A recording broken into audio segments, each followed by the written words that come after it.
'Tis the season to be celebrating Gotham City, and for presents, Todd's got the bat, the cat, and the penguin in plastic.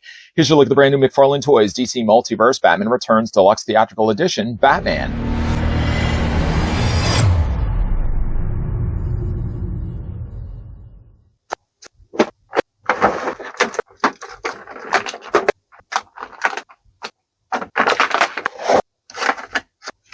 The sequel to Batman pits the Cape Crusader against his most fiendish opponents yet, the evil Penguin and the sinious and mysterious Catwoman. You know, mistletoe can be deadly if you eat it. You know what can also be deadly if you eat it? Plastic. So far, we've learned in this review that apparently we can't eat mistletoe, and for the love of God, man, please don't eat plastic. But something, though, that you may not also have known is that we're also going to be looking at the entire line of McFarlane Toys Batman Returns figures, sprinkled in there, sort of like the guy that seasons the salt on your steak. We're going to be looking at those entire line, all throughout this week. I'd like to also thank Popeye the Toy Man on the Facebook selling group. That brother hooked this brother up. And again, we're going to be looking at all those figures. We're also going to be bringing in, speaking of figures, a couple of other Michael Keaton figures sprinkled in there, like the seasoning salts, from what we've looked at in previous waves. First things first, though, let's grab the tape measure and see how tall Batman's going to stand. As far as I know, you can't program the tape measure in the same way that he had that stupid Batarang in Batman Returns. How was it, though, that Batman was able to type that all in and just throw the Batarang? The Batarang went from person to person to person until eventually it was caught by the dog. No dog around as far as I know. The tape measure is going to tell us that Batman from Batman Returns is going to stand at 7.5 inches in height. That does seem high. Well, it's also them including the points and the tops of his cowl. That's going to translate, though, to a figure that's 19 centimeters tall. I do have a couple of Keaton Cape Crusaders. First, the one from the Flash film. The Flash film. I think a lot of shoehorning nostalgia went all into that film when a Flash film like that could have been a lot better. Yeah, Michael Keaton donning a cape and a cowl again after all these years was fun to see on screen. But there's no way, though, an aged Bruce Wayne would be able to hold his own against all those criminals, have then the tech that he had, and then be able to fight a Kryptonian. I say preposterous. Maybe not as preposterous, though, as Michael Keaton playing the role first in the 1989 film. And yeah, we got ourselves a figure of that. Now, his cape is a little janky just because, again, he has to accommodate these poles that go on the slip down the sides. He doesn't also have probably one of the better looking Michael Keaton heads. I think the one now that we get here from Batman Returns is the far superior Keaton head. It's funny, though, that I'm also talking about heads because the Batman booked in on both sides of this one do things that this one can't do. These actually both have head articulation, while the one now that we get from Batman Returns doesn't have that at all. From the Batcave, Batman finds the following accessories. First, he gets himself a display stand. Yeah, I know, we've seen this stand before.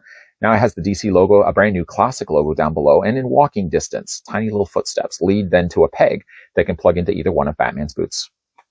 Figure does also come included with a trading card. Now, the trading card is of the classic poster. We've got the bat, the cat, and the penguin.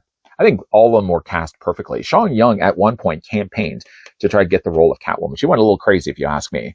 I think Michelle Pfeiffer was a fitting role for Catwoman. I think she did a fine job with Selena.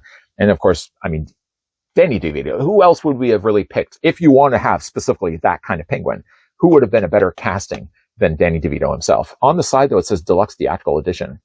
I don't really know what that necessarily means. I mean, Deluxe Theatrical Edition, this could have easily just been, could have just left that all off. I guess because it's part of the movie line that they have to put Theatrical Edition. That's my only guess. On the back, though, of the card, it doesn't actually give any read-up, though, to Bruce Wayne. It gives more just a generic read-up of the movie itself, which is as a matter of fact, I did read at the beginning of this review. So, you know, it's short enough that I'm sure easily you could have read it for yourself, but I've already done it for you. Let's move that card off to the side. Figure does also come included with a couple of swappable hands. Now, on the ends of his arms right now, the figure does already have gripping hands for the following accessories. He does have, though, for your interest, he does have a couple of closed fists. Now, these fists, though, all are also, I think, the ones that we also got from the 1989 Batman. What's also interesting, too, is that this Batman did also, the 1989, came included with a relaxed hand. If you did want to use this hand, you can swap it out with this Batman over here. So I'll show you guys that in a second. But again, a couple of gripping hands, a couple of closed-fisted hands, because you already got the gripping hands on the ends of his forearms. The figure does also come included with a Batarang. Now, I got to say right away, if you spin the Batarang around, you'll be disappointed to find that it's not the programmable Batarang. I don't know if maybe perhaps that we may get ourselves another release of Batman Returns Batman at a later date, walking distance date. But, though, if you look at this one and then you look at the 1989 one, short of maybe just the fact that this has a little more of a silver tint to it, it is, in fact, the exact same.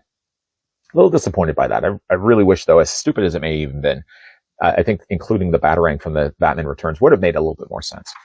The figure does also come included with his grapple line. Now, again, here's the grapple line from Batman Returns. Here's the grapple line from the 1989 movie. Color differences are about the only thing that are different. I mean, the mold seems to be the same. I'm not really, again, sure why they chose to go with this coloring. It's not like Batman really has a different color of gadget in the film. They all kind of do things more in black. Why they chose to go with more like this silver color is beyond me. Other than that, though, I mean, again, like you can take the accessories, can fit into Batman's hands.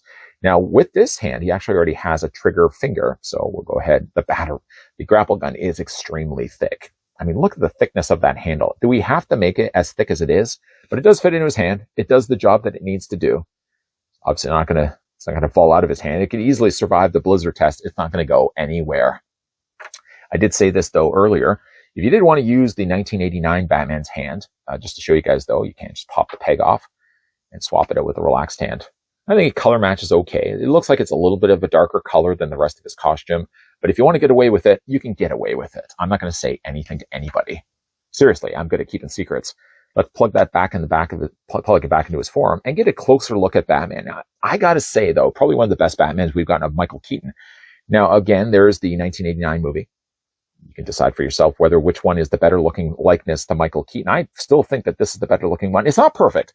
I will say, though, it isn't a perfect likeness, but I think it does things better than the 1989. It's certainly a far cry.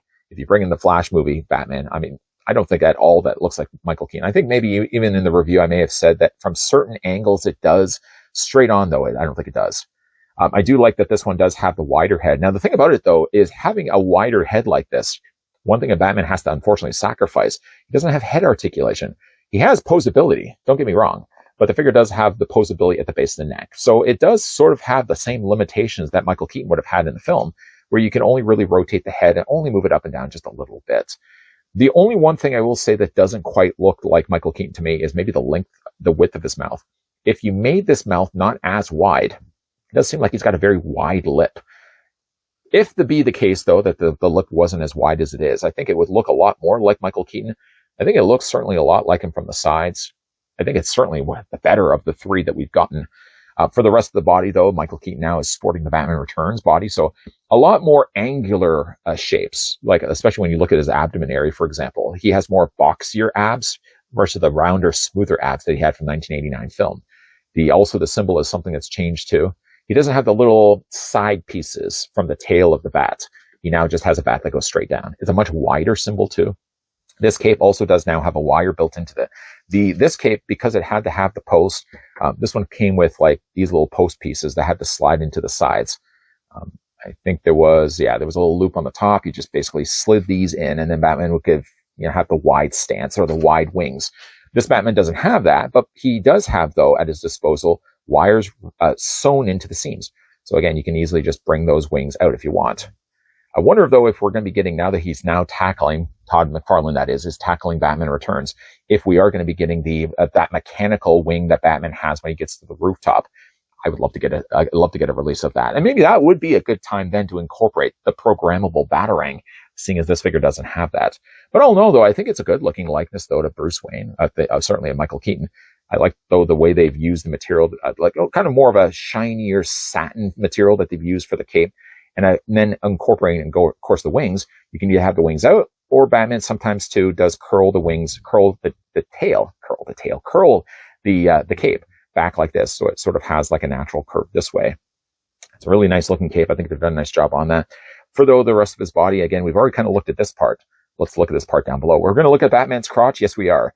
If you look at Batman's crotch, must we? You can see, though, that the trunks are the same. It does look like, though, his utility belt is a little bit smaller than the Returns release versus the 89. The legs seem, from what I'm guessing, to be the same. The leg guards are also the same. The little cap piece that goes over top of his Air Jordans or his Reeboks shoes. Nike shoes, talking about Reeboks. But yeah, like if you're looking at them, they seem to be the same shoes, and even has the same pegals on the bottoms of his feet. For Batman's articulation, unfortunately, though, again, like he loses a lot here, but I think he gains so much more by just the way that his head is shaped.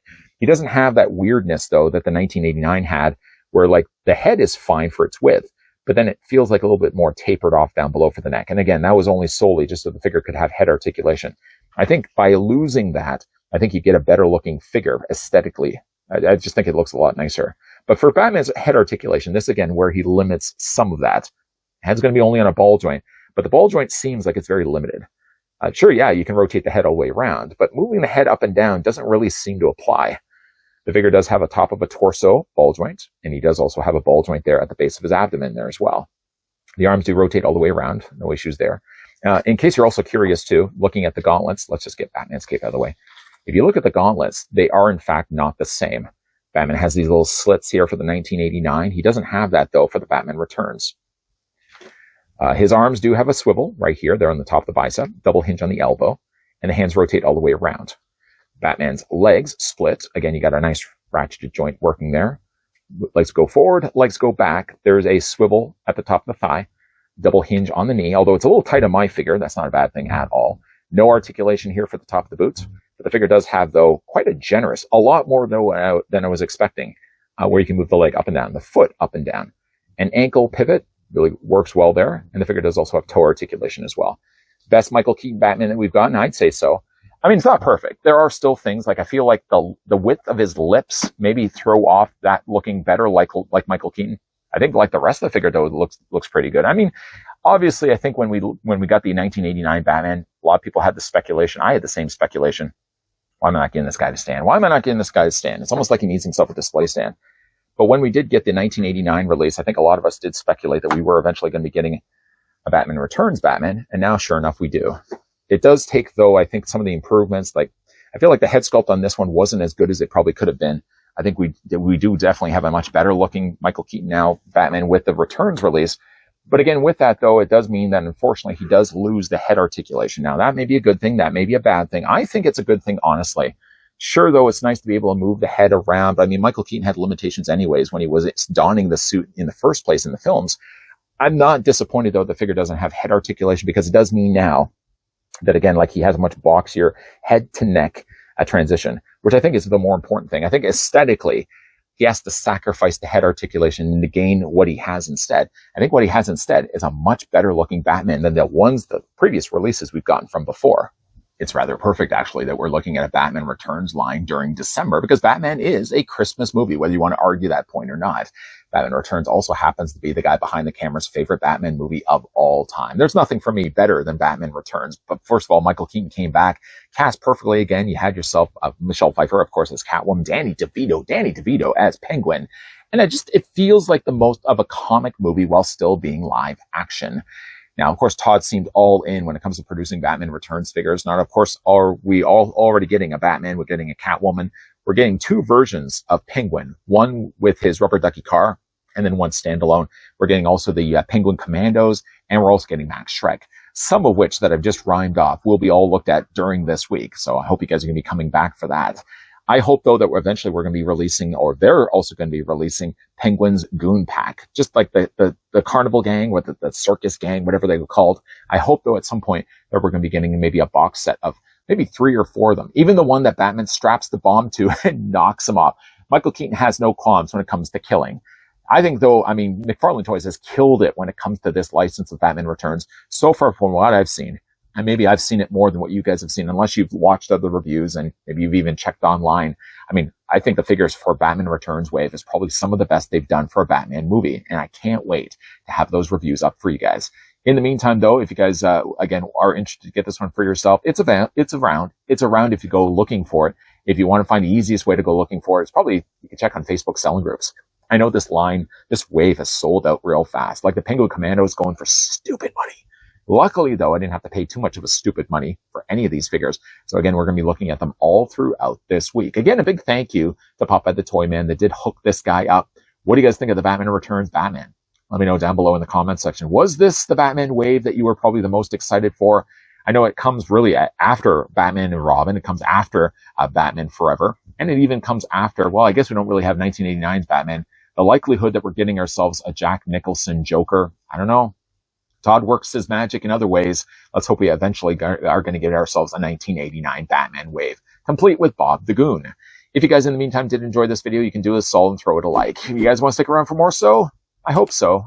Again, we're going to be looking at the entire Batman Returns wave all throughout this week. So I hope you guys are going to be coming back for that. As always, thanks for watching. See you guys next time.